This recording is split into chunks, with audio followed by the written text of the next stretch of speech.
کبھی ہم نے کسی سے یہ کہا ہے کہ بھائی فلاں جگہ جانا نہیں یار میری نماز کا وقت ہے؟ جو حقیقی شفا دینے والا ہے، اس مشینری کا بنانے والا، اس نے جو ٹائم دیا ہوا ہے ہمیں، اس کا جو بلاوا ہے، اس کو کوئی اہمیت نہیں ہے۔ اور ڈاکٹر جس نے ریپیئر کرنا ہے اس نے ٹائم دے دیا، اس کی اہمیت ہے۔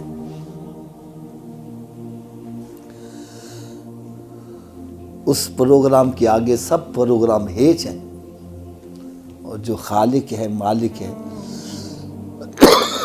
جس کے قبضہ قدرت میں ساری کائنات ہے، اس کے لیے ہمارے پاس کوئی وقت نہیں۔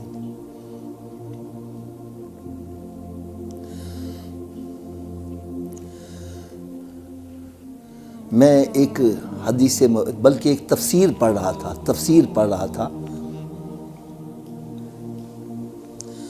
تفسیر میں لکھا ہوا تھا کہ اذان کے 2 جواب ہیں۔ کتنے؟ میں ایک دم حیران سا ہو گیا۔ میں نے کہا یار میں تو آج تک ایک ہی جواب پڑھتا رہا، یہ دوسرا جواب کون سا ہے؟ جب میں نے پڑھا تو میرا بڑا ایمان تازہ ہو گیا، بہت ایمان تازہ ہوا۔ میں چاہتا ہوں آپ کا بھی ایمان تازہ ہو جائے۔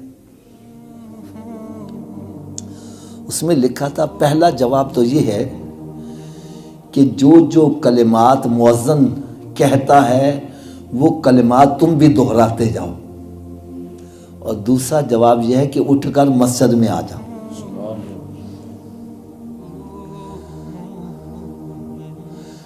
بات بھی ویسے سمجھ میں آنے والی ہے۔ میں کہتا ہوں بھائی جو اکبر ہے وہ میرے پاس آ جائے۔ اب اس کا جواب کیا ہے؟ اکبر وہیں بیٹھا رہے؟ اس کا جواب یہ اکبر اٹھ کر میرے پاس آ جائے، اور رب تعالیٰ کی طرف سے پیغام آتا ہے حی علی الصلاۃ۔ اس کا کیا مطلب ہے؟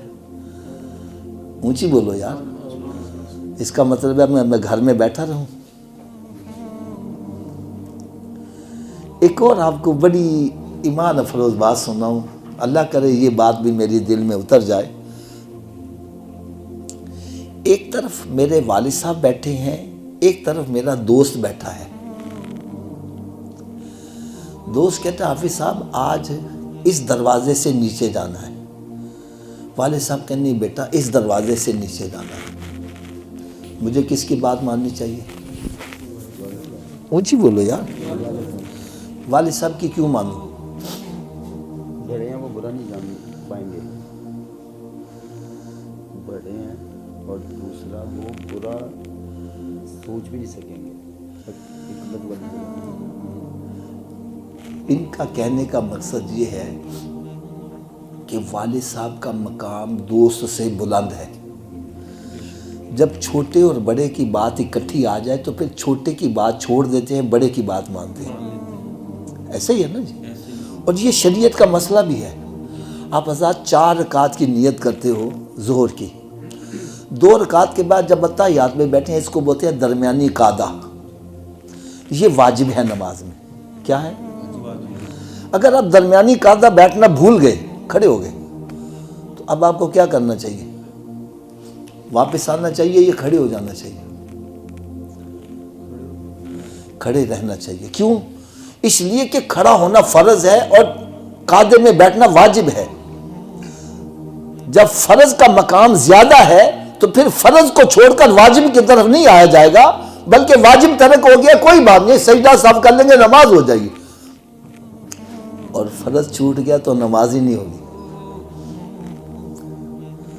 تو جہاں چھوٹا نقصان ہوتا ہو وہ قبول کر لیں، بڑا نقصان نہیں کرنا چاہیے۔ ٹھیک ہے؟ جب بڑے اور چھوٹے کی بات اکٹھی آ جائے پھر کس کا کہا ماننا چاہیے؟ تھوڑا سا اونچی آواز سے بڑھے، میں آپ کی زبان سے سننا چاہیے، کس کا ماننا چاہیے؟ تو اللہ اکبر کا مطلب کیا ہے؟ اللہ سب سے بڑا۔ پھر جب سب سے بڑے کا حکم آ جائے حی علی الصلاۃ، کیا ہم مانتے ہیں اللہ کا حکم؟